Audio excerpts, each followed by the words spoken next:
Mabuso 17 anyos ni may autism spectrum pilason sang ginkastigo sang grupo sang mga pamatanon sa Barangay Bata, Bacolod City. Insidente na hurika.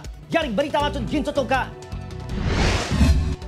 Sa sining CCTV video, makita ang pagpangastigo sang grupo sang pamatanon sa isa pa kalalaki nga nakaitom nga t-shirt. Makita man nga ginakaptan sa malalaki ang mga kamot sang nakaitom. Gintindakan kag ginlampusan pa ini sang tubo. Natabong insidente sa Barangay Bata, Bacolod City. Ang biktima ginkilala kay alias Tantan, 17 anyos, nga may autism spectrum. Kita mo di sa lagob sa itsura, di may tindak, puga, lampo sa ulo, lampo sa motor ang iya ulo.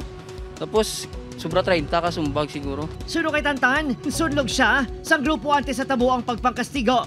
So ako na pag may nila daan, buang daan, tubo man, sumbag, dagang likod. Budamon sila, apat sila kabilog. Suno sa pila ka mga residente, sa masamig ginabuli sa lugar si Tantan. Kung abigan ni namon, kung nabungguan siya. Galiya sin kulata, sa galiya, uli lang namon nabalan yung kulata. Basta daw magkakapiko na siya, basta balo mo siya ng law ay bala nga mga istorya. Gilayon niya ginreklamo sa pamilya sa barangay insidente, kag report man sa kapulisan.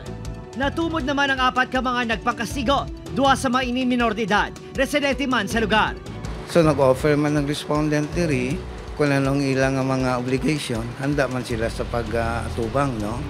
O galing si ang aton nga complainant decided gid nga magpasaka sa court. Handa nga magpasaka ang himata ni Tantan sa reklamo nga physical injury batok sa mga nagpangkastigo. Kung sige yun na, kung pabayaan na, hawbat na lang kung sa iban ng mga PWD man. Hindi lang man manghod ko. Ginbalulungan sa News C, mga kapulisan apang wala na napagbuwas ng pahayag bangod sa barangay na ginimbestigaran ng insidente. Kinkumpirmar sa himata nga nakahatag ng barangay sang certificate to file action. Nakaumpisa naman ang himata sa proseso sa pagpasaka sang reklamo sa piskalya. Sunod sa isa ka special education teacher, importante nga hangpo ng sitwasyon sa mga persona kasubong ni Tantan nga may autism spectrum. Hindi na sila kabato, ya. Kag tapos may kakulangan na sila mo dapat insindihon at ani nila. Kay special na sila mo. Dali na sila dayon yung maakig. Trigger ginaiya. Kay bisan ano mo na ihambal mo na sa ila, ya makwan na sila dayon, especially nga buang ang ihambal sa imo. Which is nga dako na yung insulto sa ila. Opo, Kiril Casillo, Adrian Bretos, 1 Western Visayas.